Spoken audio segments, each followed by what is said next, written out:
Topik berikutnya adalah komplikasi dalam kehamilan dan persalinan. Kita sebagai warga negara yang tinggal di Republik Indonesia ini kan, negara tropis, tentunya masalah-masalah komplikasi juga memang masih banyak. Yang utama adalah perdarahan. Kenapa bisa sampai perdarahan? Latar belakang utamanya adalah anemia. Kenapa bisa sampai anemia? Terkait sama gizi. Kenapa lagi masalah gizinya? Apakah itu terkait dengan bahan bakunya atau terkait dengan ilmu pengetahuannya tidak mampu atau tidak tahu tentang makanan yang bergizi? Apapun itu adalah tetap menjadi masalah utama. 40-50% ibu hamil anemia kurang gizi. Maka betul-betul dipersiapkan bahwa hamil itu direncanakan. Topik utama, topik besar adalah program 1000 hari pertama kehidupan yang pernah kita lakukan. Sebelum hamil, kita harus sudah tahu kadar pemeriksaan dasar, misalnya hemoglobin, HB, kalau bisa jangan sampai di bawah 12. Emang kenapa? Kenapa kalau HB di bawah 12, kenapa? Ya kita sama-sama tahu bahwa secara awam garis besar hemoglobin adalah katakan yang akan membawa oksigen ke seluruh tubuh. Jadi kalau oksigennya dibawa ke seluruh tubuh, yang mulai dari otak sampai kaki gitu kan. Ya bayangin kalau anemia kurang gitu. Anemia apa? Anemia ringan, sedang, berat gitu ya. Apapun, kalau memang yang terbaik adalah kalau bisa HB-nya di atas 12, 13 gitu ya. Tapi kalau HB-nya 10, HB-nya 9, apalagi HB-nya 8, maka kadar oksigen akan berkurang sekali. Mulai dari persiapan hamil, udah pasti rahimnya juga masalah, telurnya juga masalah. Ini produk misalnya dari seorang ibu anemia. Bagaimana dengan bapaknya? Anemia juga atau tidak? Dan jangan lupa ada satu keadaan yang namanya thalassemia. Kita cukup banyak di Indonesia kasus-kasus thalassemia.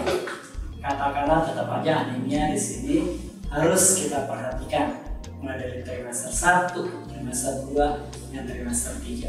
Apa resikonya? Kalau lagi hamil, ya resikonya paling nggak anaknya juga jangan-jangan anemia juga, jangan-jangan kurang gizi juga anaknya.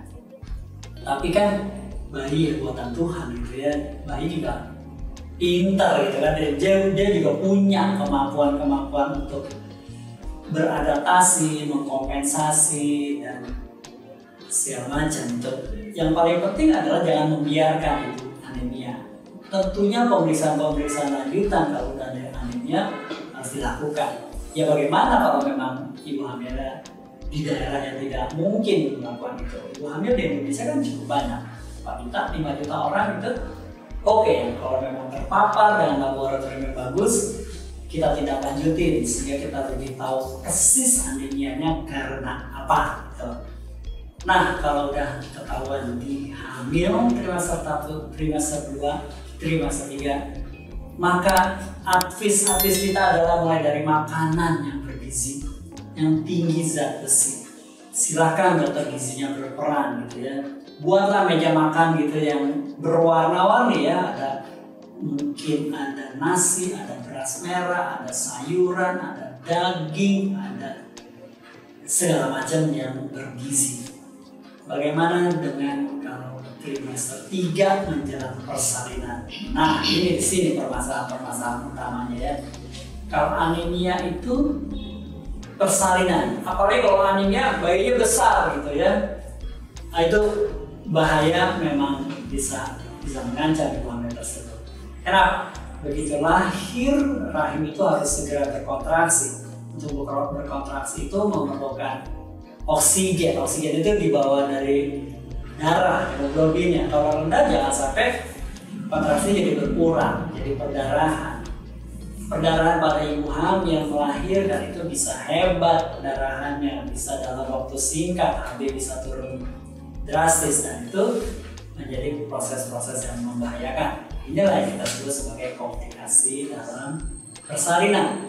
Apa yang harus diantisipasi?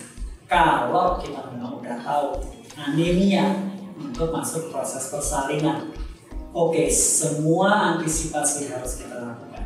Mungkin kita udah mulai pasang infus, Mungkin kita udah siapkan darah, mungkin kita udah siapkan zat-zat untuk membuat kontraksi rahim bagus, sehingga sebagai dokter kebidanan atau bidan nanti itu lebih agresif gitu ya kita menghadapi pasien-pasien dengan kehamilan bersalin anemia, sehingga mudah-mudahan resiko perdarahan pada kasus-kasus seperti ini bisa dihindari.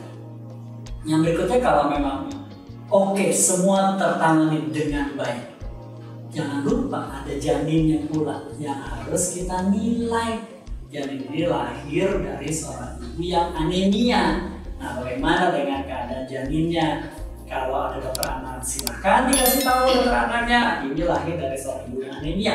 Tapi kalau misalnya lahir tidak ada dokter anaknya, oke, bidan silahkan berkonsultasi dengan anaknya. Apakah memang perlu dilakukan pemeriksaan hemoglobin segini? Mungkin karena ini terkait dengan tumbuh kembangnya, kan ini masa 1000 hari pertama kehidupan kita udah tahu ibunya anemia, pendarahan bisa terkendali, tumbuh kembang sampai 2 tahun berikutnya juga harus terkendali, sehingga sumber daya manusia Indonesia ini bisa kita maksimalkan ya dengan sehat tentunya. Terima kasih.